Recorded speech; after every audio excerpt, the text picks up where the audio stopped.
Salam sahabat, salam santai, salam damai, dan salam sejahtera untuk kita semua.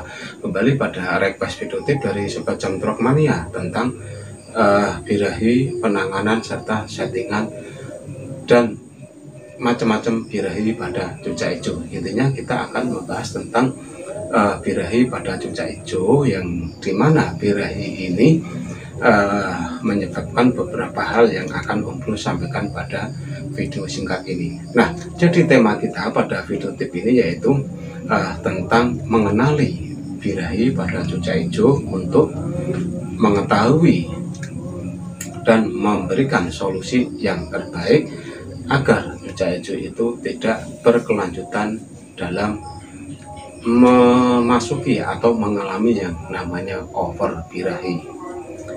Ya, ini berdasarkan dari banyaknya request tentang birahi, tapi di sini Om Bro tidak akan membacakan satu demi satu ya, tapi hanya merangkum satu video tip ini untuk Sobat Jamtrok Mania khususnya, yang nantinya bisa Anda simpulkan dan Anda praktekkan pada cucak hijau yang dimana cucak hijau Anda sedang mengalami masa-masa birahi dan Anda membutuhkan trik atau jawaban dari Om Bro untuk mengembalikan kembali top perform cucak hijau itu setelah dan sesudah mengalami yang namanya birahi. Mari kita bahas bersama-sama ya di lokasi pembuatan video tip ini di sangkar atau di kandang kembang yang lumayan sempit ya, lumayan sempit, tetapi Om Bro tetap enjoy saja demi sobat-sobat Jamtrok Mania. Jangan lupa ngopi agar tidak semabuk. Nah, yang pertama kita akan membahas tentang birahi pada cucak hijau, di mana birahi ini efeknya membuat cucak hijau saat domba tidak bisa bongkar isian.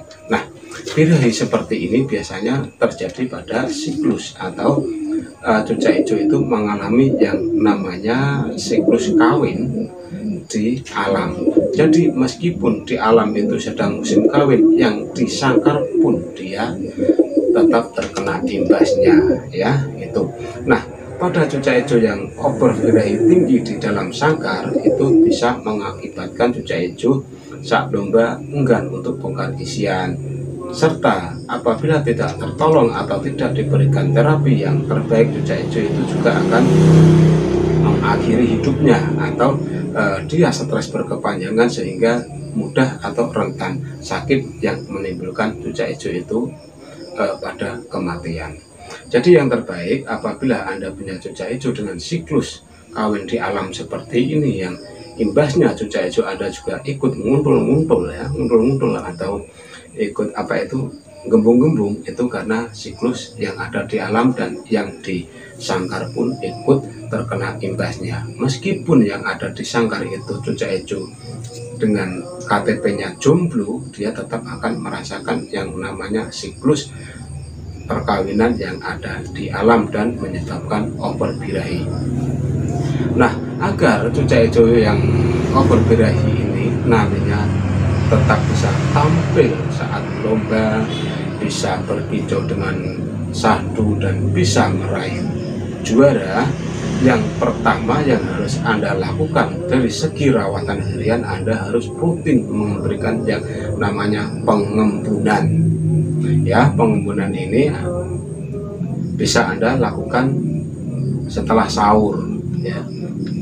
Setelah sahur itu kan jam 4 ya, itu bisa, tetapi jangan di luar langsung, hanya di teras, dan untuk di luar bisa dilakukan setelah jam 5 pagi, karena embun pagi itu apabila turun di jam 5 itu aman untuk cucak hijau. Beda kalau cucak hijau kita keluarkan di jam 4 atau jam 3, itu sangat berisiko di ketahanan tubuh dari cucak hijau. Jadi yang terbaik pengembunan itu adalah jam 5 lebih ya, di luar. Kalau di teras bisa di jam 4 boleh gitu. Dan selanjutnya untuk membuang atau memberantas yang namanya birahi itu, silakan setiap hari cucak hijau itu Anda kerodong, tetapi di depannya Anda buka, dan untuk seminggu 2 kali Anda berikan terapi sauna dengan kondisi burung kering, rodong kering, karena sauna ini bisa untuk menaikkan emosi birahi, juga bisa untuk menurunkan birahi. Ingat ya, saat sauna hanya diberikan buah pepaya karena buah pepaya ini sebagai pengganti air saat cucak hijau di sauna. Sauna yang tepat jam 8 sampai jam 9 pagi. Itu yang pertama ya, agar cucak hijau tetap bisa tampil oke saat dikantakan meskipun kondisi OB. Nah, terus yang kedua, overbirahi akut. Nah, overbirahi akut ini biasanya disebabkan bukan dari siklus tetapi dari situasi atau yang ada di lokasi itu. Misalkan kita punya banyak burung dan cucak hijau itu kita kumpulkan di situ bersama burung-burung lain. Nantinya cucak hijau itu juga akan mudah tereaksi atau mudah sekali naik birahinya yang menjadikan burung itu gendut atau gembung karena kehadiran burung-burung yang ada di situ. Jadi burung cucak hijau yang merasa tidak nyaman, merasa terganggu ocehannya, dan dia merasa kalah dari segi kicauan, dia akan lari ke gendut mania atau gembung mania. Dan solusinya yaitu setiap hari Anda harus memisah burung itu, dijauhkan dari burung-burung lain atau burung-burung gacor yang Anda pelihara, terutama pada burung-burung kecil ya, burung kenari, lovebird itu sangat rentan sekali membuat cucak hijau birahinya naik. Jadi dijauhkan dari kedua burung itu ya, khususnya kenari itu.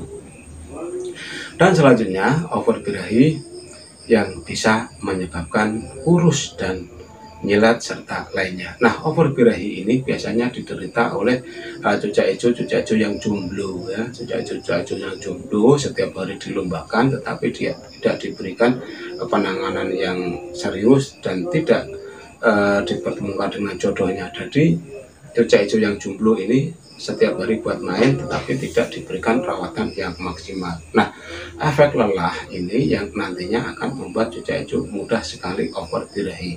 Dan overbirahi pada cucak hijau yang lelah ini tidaklah tampak atau tidak bisa terlihat secara langsung seperti halnya birahi-birahi yang Om Bro sebutkan di depan.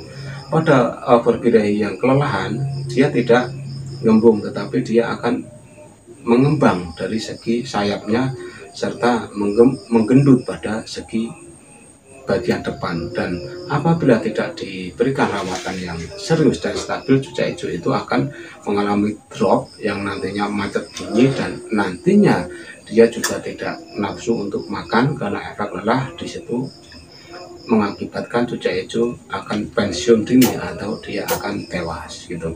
Jadi yang terbaik pada cucak hijau yang karakter jomblo seperti ini yaitu masa lombanya kita istirahatkan ya, misalkan seminggu 3 kali ya kita seminggu 1 kali saja atau 1 minggu itu tidak main. Benar-benar cucak hijau itu diistirahatkan dengan porsi yang agak lama, misalkan istirahat sebulan sampai 2 bulan. Nah, istirahat dengan waktu segitu dan yang tepat adalah 2 bulan itu adalah di mana kita memberikan karantina kesegaran atau kebugaran pada cucak hijau agar nantinya saat dilombakan dia tidak mengalami yang namanya overbirahi misterius seperti ini ya. Di samping juaranya lancar, awet juaranya juga terhindar dari yang namanya penyakit-penyakit nyilet, mati mendadak dan lainnya. Karena cucak hijau sangat sensitif, jadi kita juga harus peka saat memberikan perawatan yang terbaik pada cucak hijau. Dan selanjutnya overbirahi menahun. Nah, overbirahi menahun ini yang biasanya terjadi pada cucak hijau yang sudah ex lomba atau cucak hijau yang sudah diafkirkan ya. Pada cucak hijau yang sudah diafkirkan seperti ini, daripada birahi terus, lebih baik Anda carikan jodoh, Anda breedingkan. Yang penting breeding itu sudah ada turunan dari sang pejantan yang tadi juara, dan disitu nanti bisa cucak hijau itu kembali normal, hilang birahinya, dan setelah birahinya hilang dia sudah kawin dengan pasangannya, sudah beranak pinak, cucak hijau itu pun masih bisa kita lombakan dengan cara cabut paksa untuk dilombakan, dan itu akan membuat emosi dan birahinya stabil. Karena settingan seperti itu juga sudah ada dan banyak sekali yang melakukan, entah di breeding beneran atau hanya di breeding main-mainan. Intinya itu juga sebagian dari setting pada cucak hijau yang lelah atau cucacu yang sudah tidak produk untuk dilombakan.